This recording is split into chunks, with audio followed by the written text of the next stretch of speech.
you. Yes. Yes, please.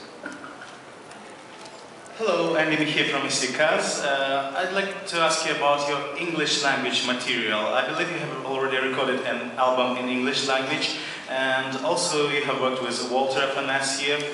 Can you talk about more about that experience, and maybe you can sing a short part of your other song in language, your song in English? Thank you for the question.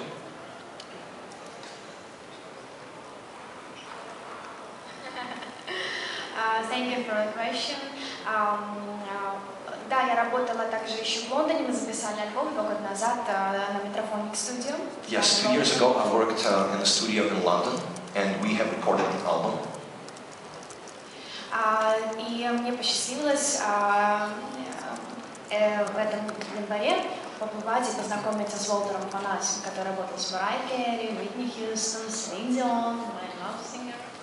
Well, this January I was lucky enough to meet Walter, and well, he's an idol because look at who he's worked with, Mariah and all the other main singers and the marquee names. И, наверное, самое впечатляющее было это, когда Уолтер играл, мы с ним вместе досочиняли песню, и я, когда вернулась назад, я увидела настоящую статуэтку Грэмми. Я ее потрогала, обняла и просто искренне помечтала, чтобы когда-то добиться таких же результатов, как это сделал он. Well, it was crazy for me to collaborate with Walter, and I will never forget the feeling that I had when he was playing the piano, and I was trying to jam with him, and we were trying to finish our work, finish our music. And then when I got back, he showed me his Grammy, and I actually touched the Grammy, and it only made my dream to reach those heights even stronger. And I will give you a little sample. I'll sing it in the end of the press conference. Thank you. Yes, you in front. And then this gentleman, and then this gentleman, okay? Hello, Jutta Krause, Radio International one more time. A part of doing the album in English, you've been doing many songs before that, amongst one with the rock band. Do you want to tell us something about your rock band? It's like a pop rock, it's not really a rock.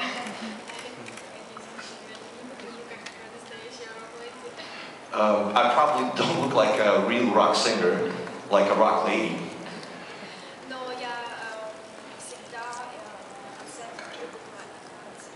Всегда на концертах я привыкла играть с живым бэндом, и, конечно, иногда мы даже играли очень давно Рамштайн, и у меня практически получалось. So all of my shows I perform live, and all of my shows I really enjoy singing with a live band. And a few years ago we did some rock songs, and I sang some Rammstein music, so it was very hardcore. Wait, pardon? We have another question there.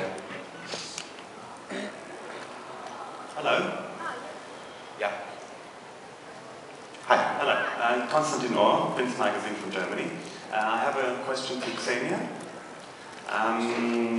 There is another sand artist with, if I'm not mistaken, with Ukrainian roots, who has taken part in the German version of the talent show. Is that correct? I don't know. So I was wondering whether you actually knew her or whether you have worked together. No, never. Actually, I don't know about a person with Ukrainian roots. As far as I know, there are 4 sand artists who are considered very professional in the world, and one lady is from Israel, another person is from Hungary, and the person, as far as I know, from Spain. And are you working together? No, are you learning from each other? We never work together because it's better not to work together, not to make rubbish in your head with the images of another artist. That's why I taught myself, I learned myself, nobody taught me, and I think it's good because no images from other heads came to my one. Thank you for the question. Thank you. Now our friend from Poland. Yes. That's right. Hello, I'm Szymon from Radio Newsletter in Poland. Nice to see familiar faces again. Ukraine is a very successful country in last year's Eurovision Song Contest. Congratulations. I think your sand drawing will be additional value here in this presentation. But my question is, two questions actually. Your song doesn't seem to be, when I know a little bit about Ukrainian music because I visit your country many times, I mean, this is not a typical song for Ukrainian market. You know. You decided to write your song, and not the author or composer, but this song was written especially for Eurovision Song Contest. Okay, this is the one question, how it was created. And the second, about the visualization, I mean, what we see behind your back on the stage. It's something you brought together from Ukraine, you suggested to organizer, or they made it for you? Could you repeat the second question? It's about visualization, I mean, what we see behind your back during the song. It's the center. Yeah. That was your proposal. It was your proposal, or the organizers made it for you?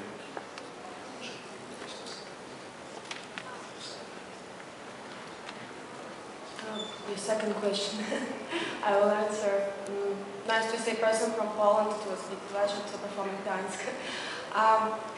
This idea was mixed from mine and Mika's experience, because Mika is a charity person who loves children, and I'm a person who also loves children, and I have an orphanage house where orphans live, and I think that I have 45 children, not one son. And this is a story of, not the concrete story of one person who is in a bad situation, but it is a condension of the whole humanity. And I think we must be more helpful. And this is a story of an angel which lives in all of us. And I hope that after seeing this story and listening to Mika's song, everybody will find an angel inside who will be helpful and kind. Да, песня не типичная для Украины, она была написана для такого огромного спектакля, который назывался «Ангелы среди нас», где режиссером был Анатолий Залевский, о котором мы говорили. You're absolutely right. This song is not your typical Ukrainian song or something that you would expect from Ukraine. This song was written specifically for Eurovision. And the aim of the song, what we tried to do when we created this, was to illustrate both artists' efforts. And this song was actually created for the spectacle, for the common, so the angels, we have to understand that the angels are within us and they're all everywhere around us. It can be your friend who helps you out, he can be your guardian angel, or it can be somebody you've never met before in your life.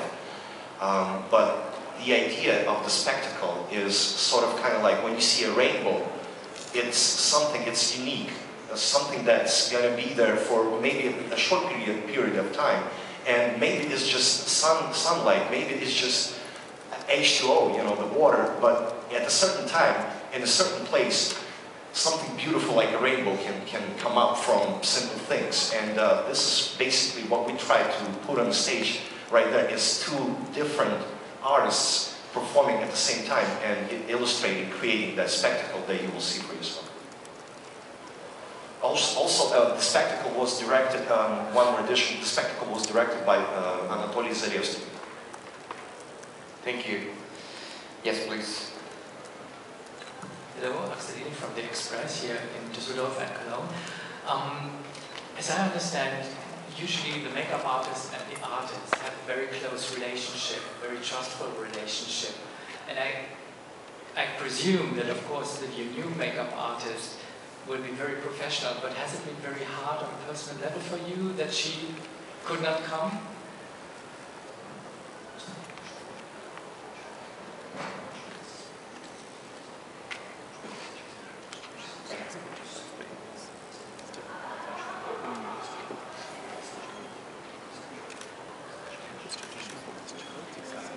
Я на самом деле, в принципе, открытый человек, и в принципе с первых минут я всегда чувствую, человек хороший или нет.